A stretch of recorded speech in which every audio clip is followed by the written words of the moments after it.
10%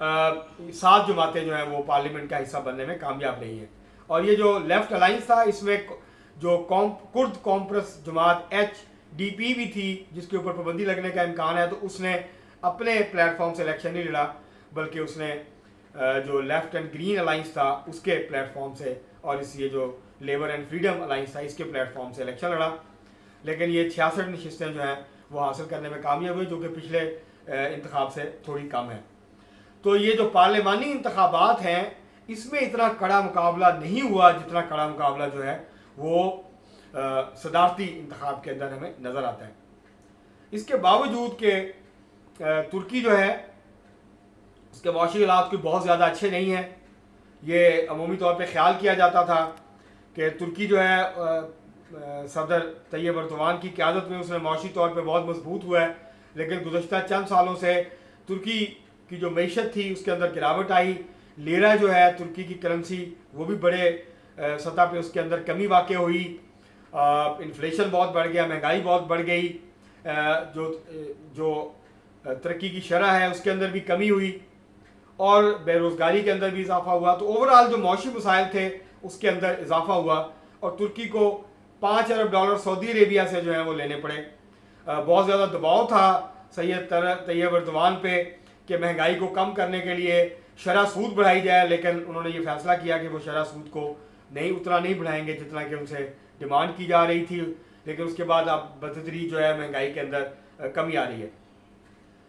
جو انتخابات ہوئے ہیں اور جس طرح جوش و خروش سے اور ولولے کے ساتھ باہر نکل کے ترکی کے عوام نے ان انتخابات کے اندر ووٹ ڈالا ہے، 88% ٹرن آؤٹ رہا، جو کہ بہت زیادہ ہے. پاکستان میں جو اب تک کا سب سے زیادہ ٹرن آؤٹ ہے وہ 55% کے قریب رہا تھا. تو اس سے آپ اندازہ لگا سکتے ہیں کہ کتنے جوش و خروش کے ساتھ باہر نکل کے ترکی کے عوام نے ووٹ ڈالا. اور اس سے یہ نظر آتا ہے کہ ترکی کے عوام کو اپنے انتخابی جو نظام ہے اس کے اوپر کس قدر جو ہے وہ اعتماد ہے. اگرچہ اپوزیشن جو ہے وہ کہہ رہی ہے کہ کچھ علاقوں کے اندر جو نتائج ہیں ان کے اندر مینیپولیشن ہوئی ہے، اس کو صحیح طور پہ جو ہے وہ گنا نہیں گیا ہے، اس کے اندر سے شکایات ہیں اس کے حوالے سے، لیکن ابھی تک کوئی ثبوت واضح طور پہ سامنے نہیں لائی ہے اپوزیشن. اور ان انتخابات کے نتیجے میں ایک بات تو طے ہو گئی ہے کہ ترکی اگر صدر طیب اردوان منتخب ہوتے ہیں دوبارہ سیکنڈ راؤنڈ میں 28 مئی کو، تو ترکی جو ہے وہ اس کا جو جھکاؤ ہے، اس کی جو پالیسی ہے کہ اس نے چین کے ساتھ، سعودی عربیہ کے ساتھ اور روس کے ساتھ قریبی تعلقات رکھنے ہیں، یہ پالیسی جاری رہے گی. اور اگر اپوزیشن کے امیدوار جیتے ہیں تو یہ توقع ہے کہ وہ دوبارہ ترکی کو امریکہ اور یورپ کے قریب لے کے جائیں گے. تو یہ ایک واضح تقسیم تھی. اور دوسرا، ان انتخابات میں جہاں معیشت کا موضوع تھا، جہاں مہنگائی کا موضوع تھا، وہاں ایک موضوع یہ بھی تھا، ایک ایشو یہ بھی تھا، اپوزیشن الائنس نے جو الیکشن لڑا تو وہ یہ کہہ رہے تھے کہ اگر ہم جیت گئے تو ہم ایگزیکٹو پریزیڈنسی جو ہے اس کو ختم کریں گے اور دوبارہ ترکی کے اندر پارلیمانی جمہوری نظام جو ہے اس کو واپس لے کے آئیں گے، اور صدر جو ہے اس کو ایک نمائشی عہدے کے طور پہ دوبارہ سے رکھا جائے گا. لیکن ترکی پارلیمنٹ کے اندر بھی ان کو اکثریت نہیں ملی، وہ الیکشن ہار گئے، اور صدارتی انتخابات میں وہ دوسرے نمبر پہ آئے. تو اگر طیب اردوان جیت جاتے ہیں تو یہ ہے کہ جو موجودہ ایگزیکٹو پریزیڈنسی ہے وہ جاری رہے گی، بلکہ جو جیو پولیٹیکل سٹرگل ہے اس کے اندر ترکی جو ہے وہ اپنا وزن جو ہے وہ چین کے پلڑے میں ڈالتا ہمیں نظر آئے گا.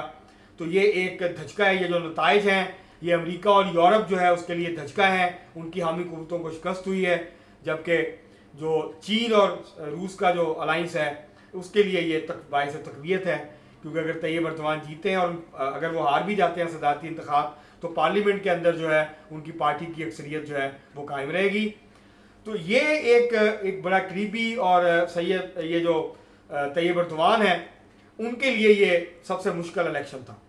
گزشتہ جتنے بھی الیکشن انہوں نے پارلیمانی اور صدارتی لڑے بہت قریبی مقابلہ تھا، لیکن تمام تر مشکلات کے باوجود انہوں نے یہ ثابت کیا کہ وہ اب بھی ترکی کے سب سے مقبول سیاسی رہنما ہیں.